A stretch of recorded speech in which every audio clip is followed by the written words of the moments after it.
The courtroom was packed the day my wife and I faced each other for the last time. She sat across from me with her high-powered lawyer, dressed in her usual elegance, and her eyes never once looked ashamed. She wanted $8.5 million from me, plus my family ranch that had been in my bloodline for generations. It wasn't just greed, it was cruelty. She knew what that land meant to me. It wasn't only acres of soil and cattle, it was my father's sweat, my grandfather's legacy, and my children's inheritance. I had given her everything during our marriage. Luxury vacations, expensive cars, and a life most only dream about.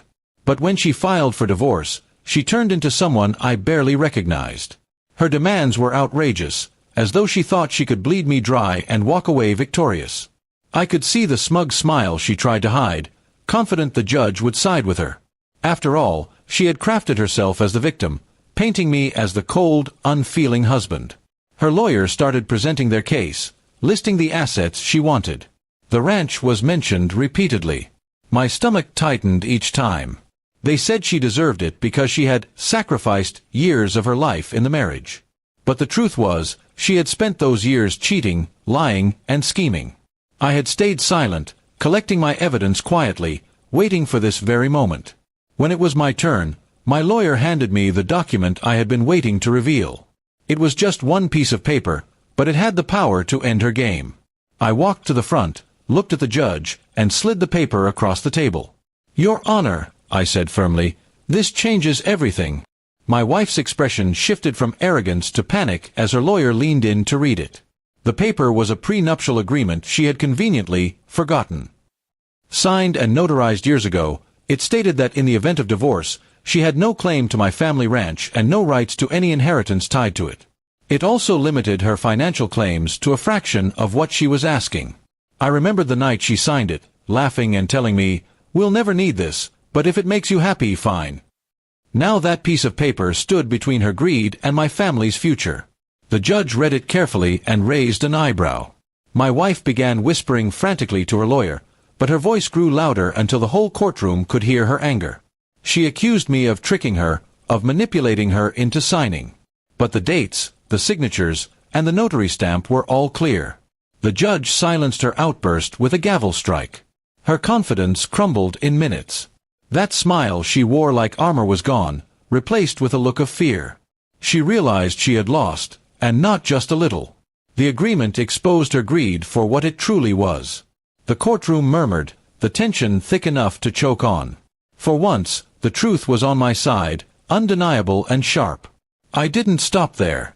I presented bank statements, private messages, and photographs proving her affairs during our marriage. She had mocked my loyalty, thinking her secrets were safe. But every betrayal was documented. I wanted the court to see the real woman behind the glamorous mask. Her lawyer's face turned pale, unable to argue against hard evidence. The judge ruled swiftly. She would receive nothing close to her demands. The ranch remained in my possession, untouched, and her financial settlement was cut to almost nothing compared to what she thought she would get. The look on her face was priceless, like a thief caught red-handed, realizing the game was over. As we walked out of the courtroom, she glared at me with venom in her eyes. She thought she had played the perfect game of manipulation and deceit, but I had been one step ahead. My revenge wasn't loud or violent, it was silent and absolute. She had tried to strip me of everything, but in the end, I left her with nothing. That night, I drove out to the ranch. The sun was setting, painting the fields in gold. I stood by the fence, breathing in the familiar smell of earth and cattle. This land was safe. My father's promise was kept. I felt a wave of relief wash over me, mixed with satisfaction that she had been defeated on her own battlefield. Neighbors and friends who had worried about me soon came by to congratulate me.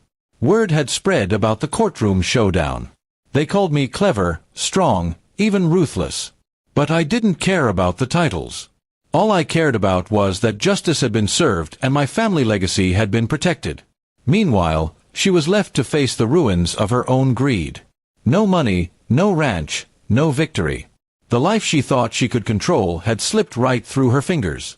I had taken back my power by being patient, by striking only when the time was right. That was my revenge, calculated, devastating, and unforgettable.